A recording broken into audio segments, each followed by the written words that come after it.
মোহাম্মদের জন্য জুমার নামাজ দিয়েছেন। এই নামাজটা হলো মুসলমানদের জন্য সাপ্তাহিক ঈদ। গোটা পৃথিবীর মুসলমান যে যেখানে বসবাস করে প্রত্যেকের জন্য শুক্রবার দিন জুমার নামাজের 2 রাকাত ফরজ জামাতের সাথে সকলে খুতবা সহকারে আদায় করে। পৃথিবীর কোনো ধর্ম এই ধরনের কোনো সিস্টেম দেখাইতে পারবে না। আল্লাহ তাবারক ওয়া তাআলা আমাদেরকে সম্মানিত করেছেন, দামি বানিয়েছেন। পৃথিবী এখন আবিষ্কারের যুগ। আমি আসলে প্রথমে একটি কথা আপনাদের সামনে বলে রাখি। আজকের মাহফিলের যিনি সভাপতি, যার উদ্যোগে এই মাহফিল অনুষ্ঠিত হচ্ছে, জামিয়া ফয়জুর রহমান রহমতুল্লাহ আলাইহি, ওই মাদ্রাসার যিনি প্রিন্সিপাল শাইখুল হাদিস হযরত হাফিজ হুজুর রহমতুল্লাহ আলাইহির খুব কাছের লোক ছিলেন। দীর্ঘ প্রায় 7 বছর আমরা একসাথে হাফিজ হুজুরের দরবারে কাটাইছি।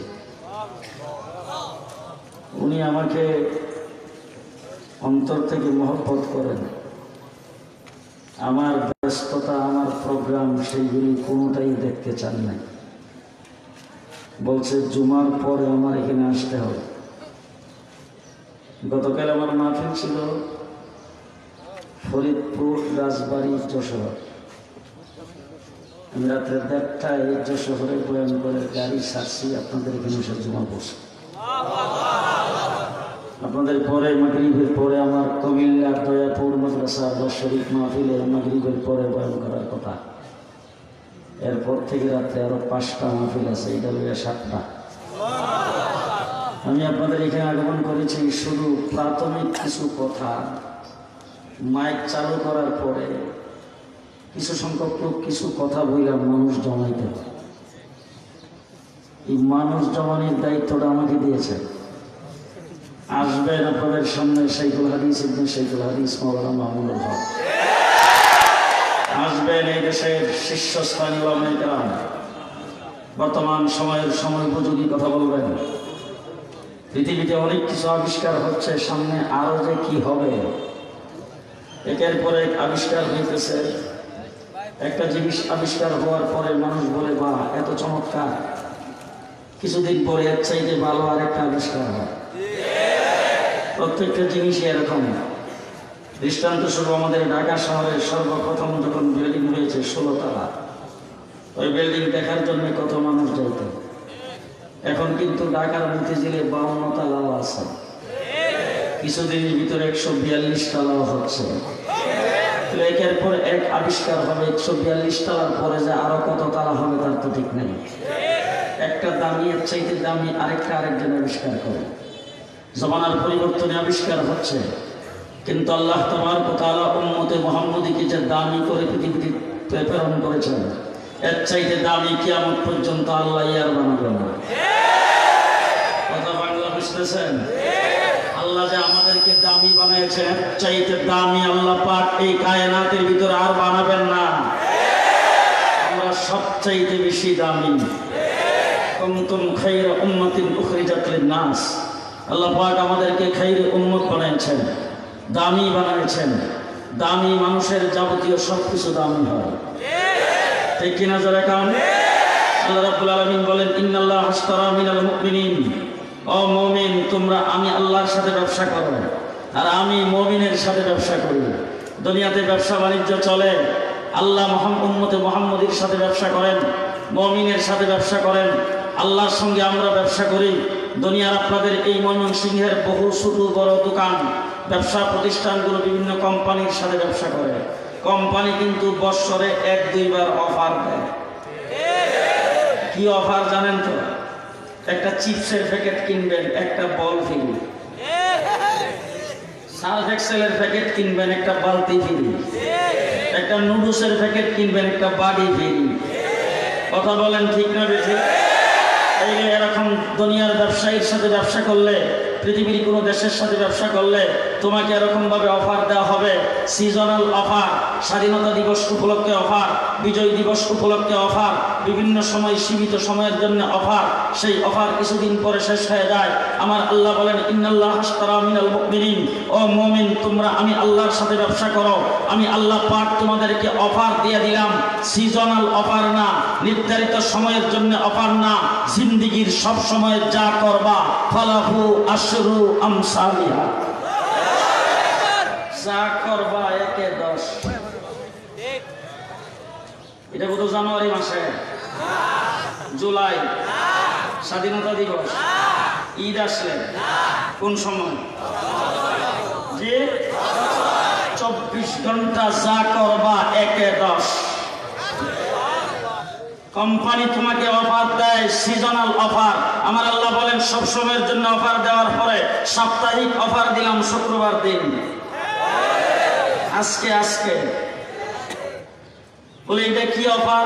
বলে শুক্রবার দিন জুমার নামাজকে সামনে রেখা সকালবেলা উঠে প্রস্তুতি গ্রহণ করো, হাতে পায়ের নখ কাটো, পশম পরিষ্কার করো, সুন্নতগুলি আদায় করো, সুন্নত তরিকায় গোসল করো, তোমার তৌফিক অনুযায়ী ভালো কাপড় পরিধান করো, আতর সুরমা ব্যবহার করো, পায়ে হাইটা আগে ভাগে মসজিদে গমন করো, খতিবের কাছাকাছি বসো, ধ্যানমগ্নের সাথে খতিবের খুতবা শ্রবণ করো। আল্লাহ বলেন প্রত্যেকটা কদমে কদমে 1 বছরের ন্যায়।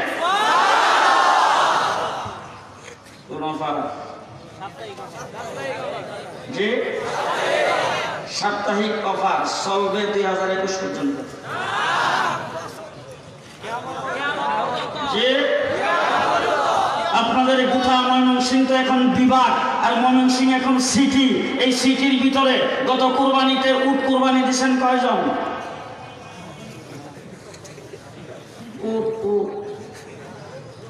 একজন। আল্লাহ পাকের পক্ষ থেকে অফার ঘোষণা। আল্লাহর হাবিব বলেন জুমার নামাজে সকলের আগে মসজিদে প্রবেশ করবা, উট কুরবানি করার সওয়াব। মাসে জুমা কয়টা? 4টা জুমা। 4 জুমাই যদি আপনি যান সবাই আগে মসজিদে, বৎসরে কয়টা? 52টা। 52 জুমাই যদি আগে যান উট কুরবানি করার সওয়াব কয়টা? বৎসরে 52টা। টাকা খরচ হবে 52,000। কত? জি জি 1 টাকাও না। এবার আসেন, আল্লাহ বলেন সাপ্তাহিক অফার আরো আছে। বলে সেটা কি? বলে আসরের নামাজের পরে নামাজের মুসল্লাই বসবা, আল্লাহুম্মা সাল্লি আলা মুহাম্মাদিন নাবিয়িল উম্মি ওয়া আলা আলিহি ওয়া সাল্লিম তাসলিমা। আমার হাবিবের উপরে দুরূদ শরীফ 80 বার পড়বা। আল্লাহ বলেন 80 বছরের গুনাহ মাফ।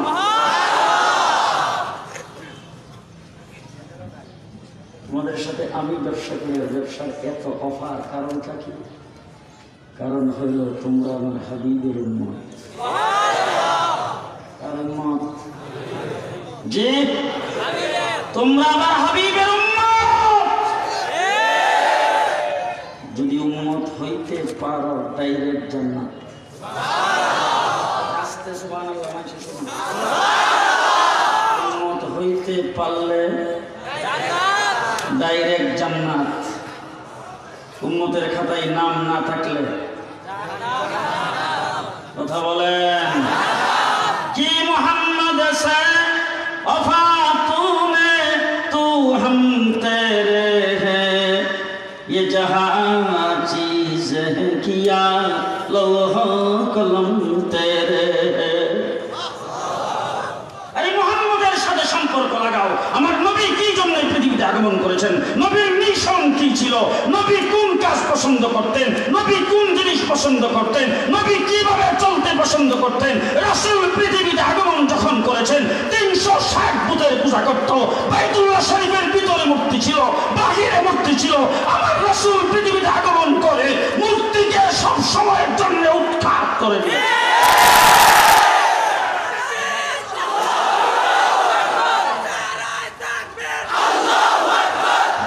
আমার নবীর মিশন মূর্তি রাখা না মূর্তি ভাঙা। কথা আসতে বলবেন না। ময়মনসিংহের মানুষ আজকে যখন আমি 12টার পরে আপনাদের এই ময়মনসিংহ শহরে ঢুকলাম, যেই রাস্তা দিয়ে যায় সেই রাস্তা দিয়ে দেখি জাকের জাক মানুষ যাচ্ছে জুমার নামাজে। মসজিদের দিকে ভিতরে ঢুকতেছে মানুষ, ভিড় জমায়েছেন মসজিদের গেটে, প্রত্যেক জায়গায় হাজার হাজার মানুষ, জাক মানুষ মসজিদের ভিতরে যাচ্ছেন।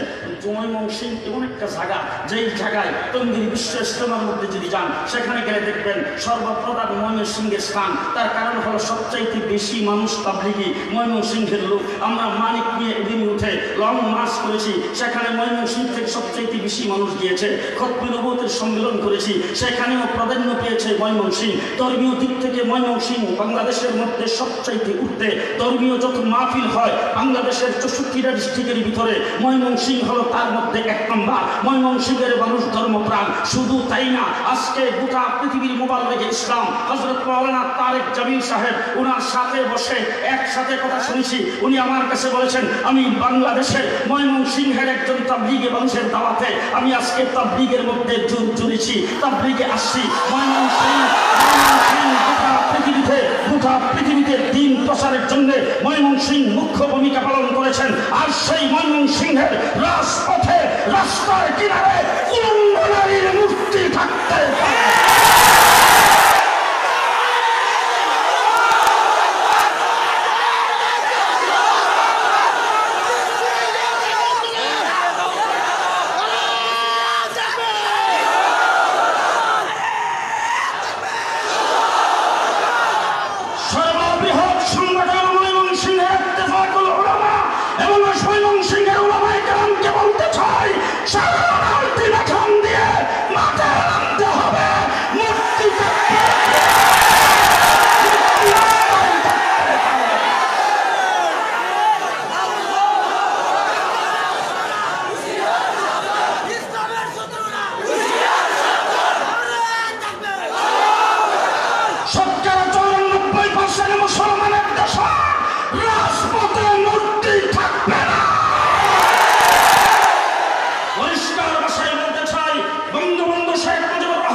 তাদের সঙ্গে ব্যবসায়িক বন্ধনে আমরা বিনীত হয়ে একসাথে চলাফেরা করতেছি। তাদের সঙ্গে আমাদের কোনো বৈরী ভাব নাই। শুধু তাই না, গোটা পৃথিবীর মধ্যে সবচেয়ে বেশি আরাম এবং আয়েশের মধ্যে আছে বাংলাদেশের সংখ্যালঘুরা। সাম্প্রদায়িক সম্প্রীতির দেশ বাংলাদেশ, কিন্তু এই সাম্প্রদায়িক সম্প্রীতিকে নস্যাৎ করার জন্য গভীর চক্রান্ত শুরু হয়েছে। আজকে যখন হিন্দু বৌদ্ধ খ্রিস্টানের নাম দিয়ে হেফাজতে ইসলামের বিরুদ্ধে যখন মিছিল করে আর মশাল হাতি নিয়ে যখন বলে হেফাজতে ইসলাম মেড ইন পাকিস্তান, পাল্টাটা বলি হেফাজতে ইসলাম মেড ইন পাকিস্তান নয়, তোমরা শাহবাগীরা মেড ইন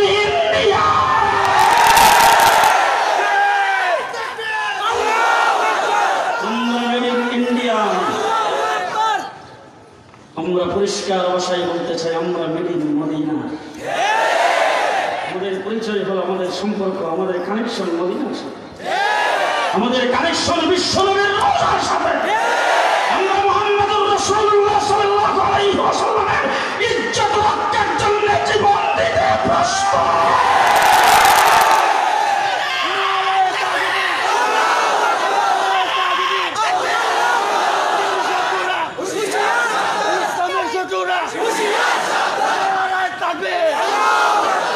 মুসলমান জিজ্ঞেস করতে চাই, মৌলানা আব্দুল হক সাহেবের রক্তের দাম বেশি না আমির হামদার রক্তের দাম বেশি? কথা আসতে বলেন কেন? আমি জুনায়েদ আল হাবিবের রক্তের মূল্য বেশি না হযরত আমির হামদার রক্তের মূল্য বেশি? কথা বলবেন, কথা বলবেন। বাংলাদেশের লক্ষ কোটি আলেম ওলামায়ে কেরাম, কোটি কোটি মুসলমানের রক্তের দাম বেশি না হযরত হুসাইনের রক্তের দাম বেশি? গোটা পৃথিবীর লক্ষ লক্ষ আব্দুল কাদের জিলানী, মঈনুদ্দিন চিশতি, লক্ষ লক্ষ কোটি কোটি আল্লামা আহমদ শফী, লক্ষ লক্ষ কোটি কোটি হাফিজ হুজুর, গোটা পৃথিবীর সমস্ত মুসলমানের রক্ত একত্রিত করলে হুসাইনের এক ফোঁটা রক্তের মূল্য হবে না। ঠিক কিনা জোরে বলেন? হযরতে হুসাইন, হযরতে আমির হামদা উহুদের যুদ্ধে টুকরা টুকরা হয়েছে আমার নবীর ইজ্জত রক্ষার জন্য। হযরত হুসাইন কারবালার ময়দানে টুকরা টুকরা হয়েছে নবীর ইজ্জত রক্ষার জন্য। আমার ভাইরা সাহাবায়ে কেরাম টুকরা টুকরা হয়েছে আমার নবীর ইজ্জত রক্ষার জন্য, নবী সাল্লাল্লাহু আলাইহি ওয়াসাল্লামের ইজ্জত আর সম্মান রক্ষার জন্য। সাহাবায়ে কেরামের প্রত্যেক 1400 বছর যাদের ইতিহাস তালাশ করলে দেখবেন বড় বড় মুনিশি যারা ইসলাম প্রচারের জন্য এসেছেন তাদের প্রত্যেক কুরবান হয়েছেন রাসূলের ইজ্জত রক্ষার জন্য।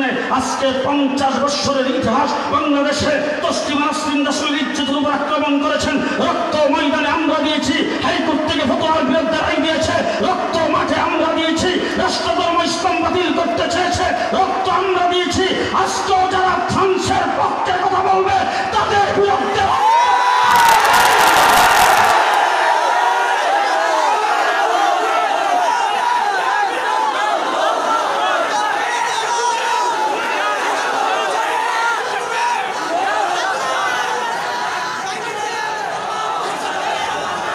পরিষ্কার ভাষায় বলছি, মনে রেখেন, হাফিজ হুজুরের খলিফাকে সাক্ষী রেখে বলে যাচ্ছে গোটা পৃথিবীর সমস্ত মানুষ মিলে আল্লাহর নবীকে যদি গালি দেয়, রাসূলের ব্যঙ্গচিত্র করে, রাসূলের একটা প্রশংসা ইজ্জতের হানি হবে না। ইজ্জত নবীকে কে দিয়েছে?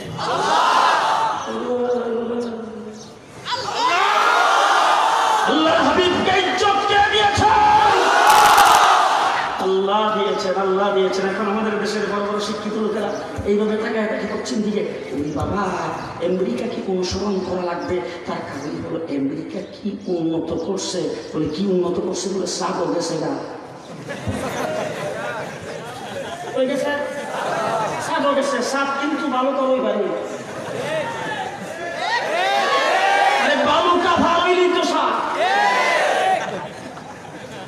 জিজ্ঞেস করতে চাই, সাত আসমানের নিচে না উঠবে?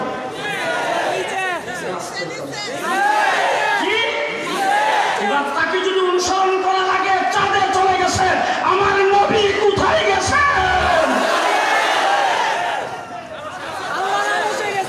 কোথায়? সাত আসমান পাড়ি দিয়ে সিদরাতুল মুনতাহা। জিবরাইল আমিন মক্কা থেকে রাসূলকে বলছেন, আসেন আসেন আসেন আসেন। সিদরাতুল মুনতাহা রেখে দিয়েছে। জিবরাইল আমিন বলে, হুজুর যান। আল্লাহর হাবিব বলে কথার সুর পাল্টাই গেল কেন? এতক্ষণ বললা আসেন আসেন, এখন বলেন যাও। জিবরাইল আমিন বলে, হুজুর আগার একসের মুঙ্গি বরফরম ফরুগে তাজাল্লি বসুজত। যদি আর এক চুল পরিমাণ সামনের দিকে অগ্রসর হই, আল্লাহর নূরের তাজাল্লিতে আমার সমস্ত পরগুলি জইলা শেষ হয়ে যাবে। আর এই যে ইমিগ্রেশন, সেই ইমিগ্রেশন পার হয়ে যাওয়ার মতো কোনো ভিসা আমার কাছে নাই। রাসূল বলতেছেন, তাইলে আমার ভিসা কোথায়? তুমি যাইতে পারবে না, আমি কিভাবে যাব? আর জিবরাইল আমিন বলে, হুজুর এর পরের থেকে রাস্তাটা আল্লাহ আপনার জন্যই বানাইছেন, কায়নাতের কেউ আর যায় না। যাচ্ছেন সামনের দিকে, আল্লাহ পাক তখন হুজুরের রাখতেন, আসেন আসেন আসেন আসেন আসেন। নিতে নিতে কতটুক নিছেন? ফাকানা কাবা কাউসাইনি আও আদনা।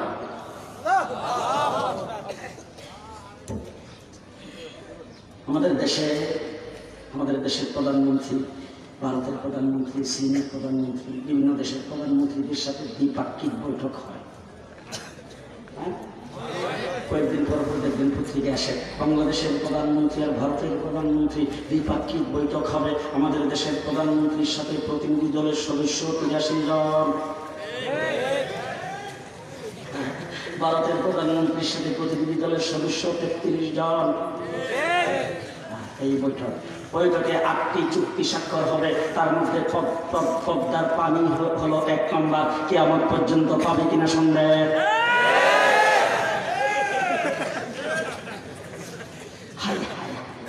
এবার আমি জিজ্ঞেস করতে চাই, আল্লাহর হাবিব গেছেন আল্লাহর সঙ্গে বৈঠক করতে। একজন রব্বুল আলামিন, আরেকজন রাহমাতুল লিল আলামিন। দুইজনের বৈঠক, প্রতিনিধি দলের সদস্য, ফটোগ্রাফার তো ছিল, সাংবাদিক, ঘোষক, পরিচালক, ভলান্টিয়ার, স্বেচ্ছাসেবক, কেউ নেই। জিবরাইল আমিন সিদরাতুল মুনতাহায় দাঁড়ায় থাইকা মনে মনে ভাবতেছে, কি রে, আদম আলাইহিস সালাম থেকে ঈসা আলাইহিস সালাম পর্যন্ত মাধ্যম আমি, এখন দি ডাইরেক্ট, এখন দি তারা দুইজন ডাইরেক্ট। দুইজন একসাথে বসছে, পত্রিকা আসে 8টি চুক্তি স্বাক্ষর হবে। আল্লাহর হাবিব বলছেন কয়টা, আল্লাহর হাবিব বসছেন কয়টা চুক্তি স্বাক্ষর হবে?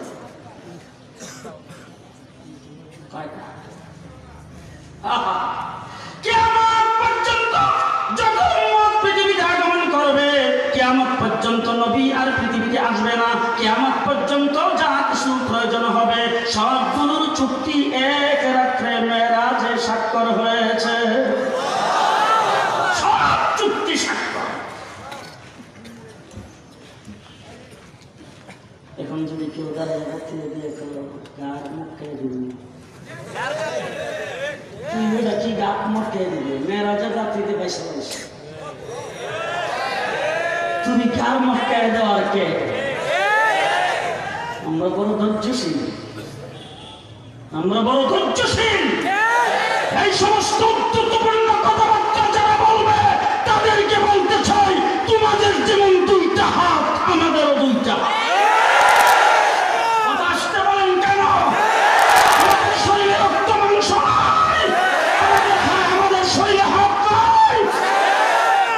কার মক্কে দিবার আমরা বলবি আঙ্গুল চশমা মাইমা দেখস না, মিষ্টি সার মাইমা দেখ কেমন লাগে।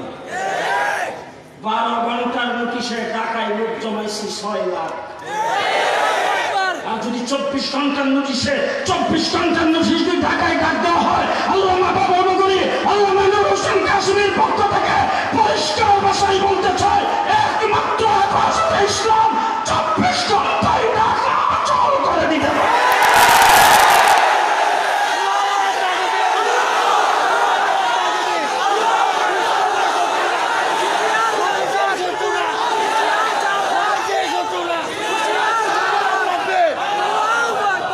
আমরাও ঘর মটকাইতে পারি, কিন্তু এই সমস্ত মুরব্বীদের কারণে ভুলে গেছিলাম।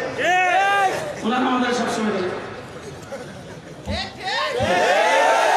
এবং তুই মনে করাইছ, সাবধান সাবধান, আগুন নিয়ে খেলা করবেন না, সাপের নজর দিয়ে কান খাওয়া যাবেন না। আমরা পরিষ্কার বলতে চাই, শ্রীগালের বেঞ্চি সহ্য হয়, আরে বাঘের হুঙ্কার সহ্য হয়, শ্রীগালের ইঞ্চি আমাদের সহ্য হয়। দেশ মুসলমানের দেশ, ইসলামের পক্ষে কথা বললে যাদের আগুন লাগে তাদের জন্য এই দেশ না। যারা এই দেশে আজানকে সহ্য করে না তাদের জন্য এই দেশ না। সালামকে যারা সহ্য করে না তাদের জন্য এই দেশ না। যারা মসজিদ মাদ্রাসাকে সহ্য করে না তাদের জন্য এই দেশ না। ইসলামী সম্মেলনে যারা বাধা দেয় তাদের জন্য এই দেশ না। গতকাল রহমাতুল্লাহ আলামিন কনফারেন্সকে বাধা দেওয়া হয়েছে। আমার নবীর সিরাত বর্ণনা হবে, সেই মাহফিল হতে পারে না। আল্লামা জুনায়েদ বাবনগরী সাহেবের মাহফিলে বাধা দাও। জুনায়েদ বাবনগরী সাহেব এই দেশে শতকরা 98% মুসলমানদের নেতা। জুনায়েদ বাবনগরী সাহেব এই দেশের সর্বস্তরের মুসলমানের মতবাদ। জুনায়েদ বাবনগরী সাহেবের মুখের একটি শ্বাসের প্রতি বাংলাদেশের সর্বস্তরের মুসলমান। সাবধান। বৈঠক হয়েছে 2 জন, অনেক কথাবার্তা হয়েছে। আল্লাহ জিজ্ঞেস করছেন, হাবিব কি জন্য এসেছেন? কি জন্য?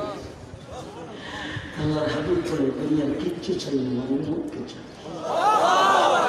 আমি আমার উম্মতের জন্য এসেছি। রাসূল মিরাজে যাওয়ার পর তো আমাদের কি বলে নেই, সেখানে যাই রাসূল উম্মতকে চাই। উম্মত, গোটা পৃথিবীর মানুষ যদি রাসূলকে গালি দেয়, রাসূলের ইজ্জতের খানি হবে না। কিন্তু তুমি যদি প্রতিবাদ না করো, তোমার ঈমান থাকবে না। নারায়ে তাকবীর, নারায়ে তাকবীর। রাজিয়ার শত্রুরা হুঁশিয়ার, সাবধান শত্রুরা হুঁশিয়ার, সাবধান। নারায়ে তাকবীর। মুসলমান আজকে যখন নাস্তিক আর মুক্তাদারা আজকে যখন হিন্দু বৌদ্ধ খ্রিস্টানের নাম দিয়ে বাংলাদেশের কিছু কুলাঙ্গারের যখন রাসূলের ইজ্জত রক্ষার জন্য যারা মাঠে নামে তাদের বিরুদ্ধে করে, আমার নবীকে যখন বাংলাদেশের টেলিভিশনে গালি দেয়, আজকে যখন শাহরিয়ার কবিরের মতো মুরগি চোরেরা যখন ইসলামের বিরুদ্ধে কথা বলে, সেই অবস্থায় রাসূলের ইজ্জত, রাসূলের শান বর্ণনার মাহফিল প্রত্যেকটি রুডে রুডে হওয়া দরকার।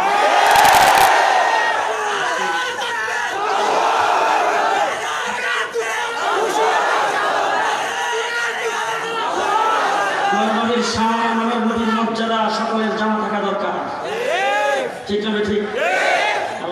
আল্লাহ হযরত মাওলানা আব্দুল হক সাহেব দামাত বারাকাতুহুম, উনি যখন একদিন দুনিয়াতে থাকবেন না, অথবা এখন উনি মুরব্বী, আমরা কিন্তু ওনার শান, ওনার মানে জীবনী সম্পর্কে বিভিন্ন জায়গায় আলোচনা করি। উনি যখন না থাকবেন তখন আলোচনা করব, কিন্তু আলোচনাটা শুরু হবে জন্মের থেকে মৃত্যু পর্যন্ত। মাওলানা ফয়জুর রহমান সাহেবের আলোচনা জন্মের থেকে মৃত্যু পর্যন্ত, তার পীর হাবিব হুজুর আলোচনা জন্মের থেকে মৃত্যু পর্যন্ত, মুফতি আমিনের আলোচনা জন্মের থেকে মৃত্যু পর্যন্ত, আল্লামা আহমদ শফির আলোচনা জন্মের থেকে মৃত্যু পর্যন্ত, মাওলানা আথার আলীর আলোচনা জন্মের থেকে মৃত্যু পর্যন্ত, আনোয়ার শাহ সাহেবের আলোচনা জন্মের থেকে মৃত্যু পর্যন্ত। শুধু তাই না, বঙ্গবন্ধুর আলোচনা জন্মের থেকে মৃত্যু পর্যন্ত, জিয়াউর রহমানের আলোচনা জন্মের থেকে মৃত্যু পর্যন্ত, পৃথিবীর যত মানুষ, সমস্ত মানুষের আলোচনা জন্মের থেকে মৃত্যু পর্যন্ত। একমাত্র ফর্দে ওয়াহেদ মুহাম্মদুর রাসূলুল্লাহ সাল্লাল্লাহু আলাইহি ওয়াসাল্লামের আলোচনা পৃথিবীর সৃষ্টি লগ্ন থেকে শুরু হয়ে জান্নাত পর্যন্ত। আলোচনার কোনো সীমানা নাই, কারণ সর্বপ্রথম আমার আল্লাহ আলোচনা করেছেন। রূহের জগতে সমস্ত নবীদেরকে একত্রিত করে আমার আল্লাহ বলছেন, সমস্ত নবীদের সামনে আল্লাহ তাবারক ওয়া তাআলা অঙ্গীকার নিয়েছেন, সেখানে আল্লাহর হাবিবের আলোচনা শুরু করেছেন। কোরআন আমার নবীর শানে নাযিল হয়েছে। 30 পারা কোরআন হলো রাসূলের শানে, রাসূলের সিরাত গ্রন্থ। কে করেছেন? হ্যাঁ, প্রথম আল্লাহ আলোচনা করেছেন। রাসূল সাল্লাল্লাহু আলাইহি ওয়াসাল্লাম পৃথিবীতে আসার আগে হুজুর আকরাম সাল্লাল্লাহু আলাইহি ওয়াসাল্লামের আলোচনা, ফেরেশতাদের মজলিসে হুজুরের আলোচনা, রূহের জগতে হুজুরের আলোচনা, নবীদের মজলিসে হুজুর আকরাম সাল্লাল্লাহু আলাইহি ওয়াসাল্লামের আলোচনা, অতীতের যত কিতাব পৃথিবীতে আসছে সমস্ত কিতাবে রাসূল সাল্লাল্লাহু আলাইহি ওয়াসাল্লামের আলোচনা। নবীরা একের পর এক পৃথিবীতে আসছেন, আমার নবীর সুসংবাদ দিয়েছেন। সুসংবাদের মধ্যে হযরত ঈসা আলাইহিস সালামের কথা আল্লাহ কোরআনে কোট করেছেন। মুবাশশিরান বিরাসূলিন ইয়াতি মিন বা'দি ইসমিহি আহমদ। হুজুর আকরাম সাল্লাল্লাহু আলাইহি ওয়াসাল্লামের আলোচনা সব জায়গার মধ্যে হইতেছে, কিয়ামত পর্যন্ত এই আলোচনা হইতেই থাকবে। চলছে হইতেই থাকবে। রাসূল সাল্লাল্লাহু আলাইহি ওয়াসাল্লাম জন্মের পর থেকে শুরু হয়নি, 12 রবিউল আউয়াল থেকে শুরু হয়নি, 8 রবিউল আউয়াল থেকে শুরু হয়নি। এই জন্য আমরা উলামায়ে দেওবন্দ 12 রবিউল আউয়াল পালন করি না। এটা কি বুঝে আসতেছে? আলোচনা আরো আগের থেকে শুরু হয়েছে। হুজুর আকরাম সাল্লাল্লাহু আলাইহি ওয়াসাল্লামের দাদা আব্দুল মুত্তালিব একদিন মা আমেনা বৌমাকে দিয়েছে। হুজুর আকরাম সাল্লাল্লাহু আলাইহি ওয়াসাল্লাম তখন পেটে, আব্দুল্লাহ দুনিয়াতে নাই। তখন রাসূল সাল্লাল্লাহু আলাইহি ওয়াসাল্লামের মাকে ডাক দিয়ে বলতেছেন, ও আমেনা, অনেক লোকজন এসে আমার কাছে বলা বলি করতেছে তুমি নাকি খুব ভালো সুগন্ধিযুক্ত আতর ব্যবহার করো, তুমি নাকি স্যান্ড ব্যবহার করো, তোমার কাছে গেলেই নাকি সুগন্ধ আসে। এত ভালো সুগন্ধিযুক্ত আতর তোমার মতো মহিলা তো ব্যবহার করা ঠিক না। এই কথা বলার সাথে সাথে আব্দুল মুত্তালিবের জবাবে মা আমেনা কো, ও শ্বশুর আব্বা, চোখের পানি ছেড়ে দিয়ে বলতেছেন, ও শ্বশুর আব্বা, আমি কি করব? যেদিন থেকে সন্তান আমার পেটে গেছে ওই দিন থেকে আমার শরীর থেকে মেশকে আম্বরের সুগন্ধি বের হইতেছে। ও শ্বশুর আব্বা, আমি কি করবো? যেদিন থেকে এই সন্তান পেটে গেছে ওই দিন থেকে আমার শরীর থেকে ঘাম বের হয়, ঘাম তো মেশকে আম্বর চেয়ে বেশি সুগন্ধি। ও শ্বশুর আব্বা, আমি কি করবো? যেদিন থেকে এই সন্তান পেটে গেছে ওই দিন থেকে যে বিছনার মধ্যে আমি সেই বিছনার থেকে সুগন্ধি, ওই দিন থেকে আমি ঘর থেকে বের হয়ে রুদ্রের মধ্যে গেলে আকাশের মেঘ এসে আমার মাথার মধ্যে ছায়া ধরে। ও শ্বশুর আব্বা, আমি কি করবো? যেদিন থেকে এই সন্তান পেটে গেছে ওই দিন থেকে কুয়ার কিনারে পানি আনতে গেলে অটোমেটিক পানি আমার পায়ের কাছে চলে আসে। নবী মুহাম্মদ রাসূলুল্লাহ সাল্লাল্লাহু আলাইহি ওয়াসাল্লাম জন্মগ্রহণ করেছেন। তার শান আপনাদের সামনে আমি তো বর্ণনা করার লায়ক না, টিকলে মতো কোন জিনিস দিয়ে বর্ণনা করবো? হুজুর জন্মগ্রহণ করেছেন, হুজুর কি কুলিনিয়া, চেহারাটা বারবার আমেনা দেখতেছে আর বলতেছে, এত সুন্দর চেহারার মানুষ আমার জীবনে তো আমি কোথাও দেখিনি। আল্লাহু আকবার। হালিমাতুস সাদিয়া আসছে, আয়েশা বলতেছেন, আমি যে হাজার হাজার বাচ্চার চেহারা দেখি, আমার এলাকার লোকজন বাচ্চা লালন পালন করে, আমি আজ পর্যন্ত এত সুন্দর চেহারার মানুষ দেখিনি। আব্দুল মুত্তালিব আয়েশা তো ইরাকে যায়, শামে যায়, সিরিয়াতে যায়, পৃথিবীর বিভিন্ন দেশে ব্যবসা বাণিজ্যের জন্য যায়, বড় বড় কাফেলা নিয়ে যায়। বাইতুল্লাহ মুতাওয়াল্লি হাজার হাজার মানুষ এখানে জিয়ারত করতে আসে, তওয়াফ করতে আসে, আর মানুষগুলো এটা অনেক বাচ্চা আজার ভোগের জন্য আমার খুলে দেয়। আমি লক্ষ লক্ষ মানুষের চেহারা দেখি, এত সুন্দর চেহারার মানুষ আমিও দেখি না। জিবরাইল আমিন বলতেছে, শিমল থেকে জুনুব, মশরিক থেকে মাগরিব, গোটা পৃথিবী চক্কর দিতে আমার মুহূর্ত সময় লাগে। মুহূর্ত, গোটা পৃথিবীর এক প্রান্ত থেকে আরেক প্রান্ত মুহূর্তের ভিতরে চলে যায়। ফেরেশতাদের সর্দার হিসেবে সমস্ত ফেরেশতাদেরকে দেখেছি, নবীর পক্ষ থেকে দায়িত্বপ্রাপ্ত হিসাবে হযরত আদম থেকে ঈসা পর্যন্ত সমস্ত নবীদের চেহারা দেখেছি। তাদের কাছে উহি নিয়ে গেছি। ইউসুফ আলাইহিস সালামকে কুয়ার ভিতরে আমি হাত দিয়ে ধরে রেখেছিলাম, ইব্রাহিমকে নমরুদের আগুনের ভিতরে দেখেছি, ইউনূস আলাইহিস সালামকে মাছের পেটে দেখেছি, ইব্রাহিম আলাইহিস সালামকে কিস্তিতে দেখেছি, হযরত সুলাইমানকে সিংহাসনে দেখেছি, হযরত ঈসা আলাইহিস সালামকে মায়ের কোলে বসে কথা বলতে দেখেছি। সমস্ত নবীদের চেহারা দেখলাম, জান্নাতের হুর গিলমানদেরকে দেখলাম, তামাম পৃথিবীর সমস্ত মানুষ, সমস্ত প্রাণী দেখার পরে আমি জিবরাইল বলতেছি, এত সুন্দর চেহারার মানুষ আমিও কোনোদিন দেখি না। আল্লাহ ডাক দেয়, জিবরাইল তুই দেখবি করতে। জিবরাইল তুমি কোথায় থেকে দেখবা? আমি রব্বুল আলামিনের কাছ থেকে শোনো, আমি মুহাম্মদের চাইতে সুন্দর তামাম জগতে কাউকে বানাই নাই। সেই নবী পৃথিবীতে আগমন করেছেন, মুসলমানদের জন্য সবক দিয়েছেন, মূর্তি ভাঙ্গার জন্য আসছে, মূর্তি দেখা।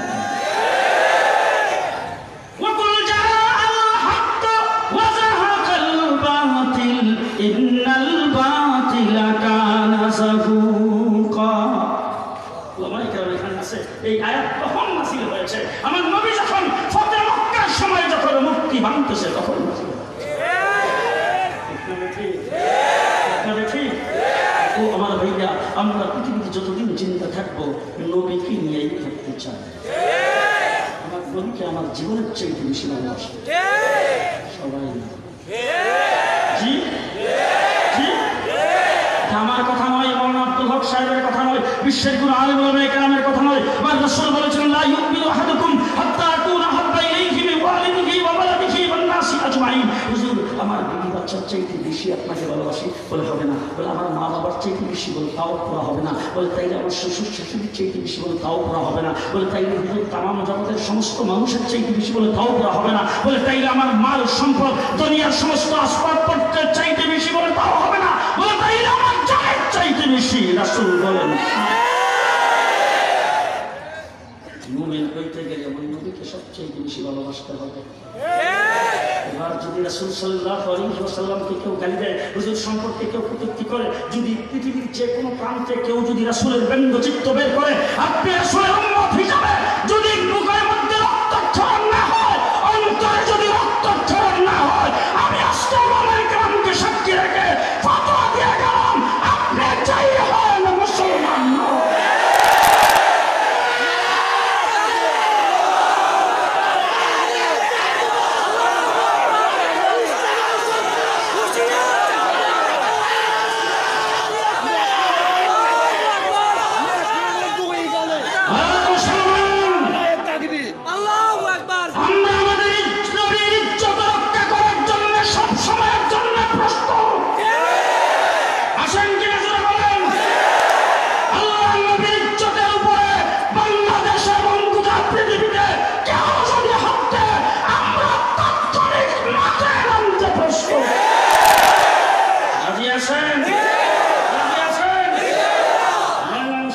শহরের দোকানপাটে ফ্রান্সের জিনিসপত্র বিক্রি হয়।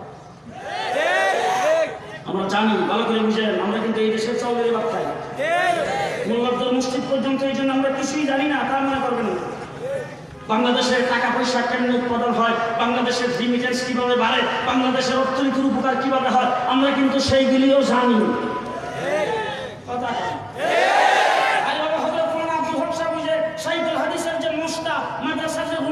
এটা ওনার কাছে বেশি আরাম, এই জন্য উনি ওখানে থাকে। তোমরা যারা মন্ত্রী মিনিস্টার হও, এর চাইতে ডাবল উনি হইতে পারে, ঠিক কিনা?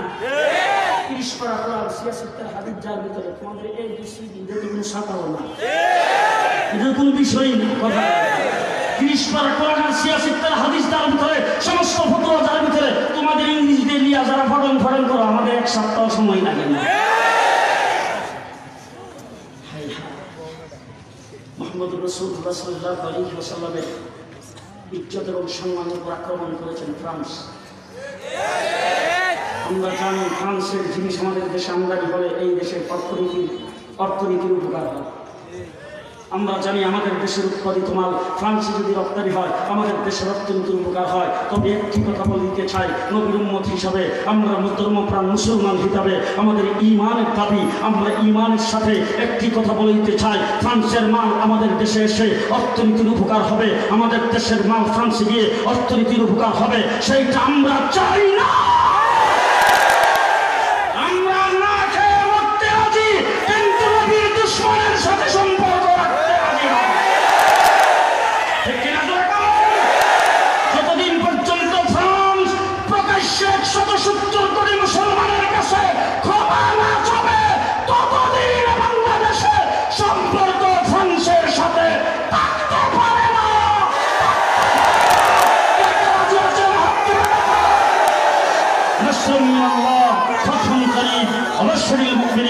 আসসালামু আলাইকুম ওয়া রাহমাতুল্লাহি ওয়া বারাকাতুহু। আলহামদুলিল্লাহ, হযরত অত্যন্ত মূল্যবান আলোচনা করেছেন। আল্লাহ রাব্বুল আলামিন আমাদের সকলকে আমল করার তৌফিক দান করেন এবং আল্লাহর হাবিবকে আমাদের নিজেদের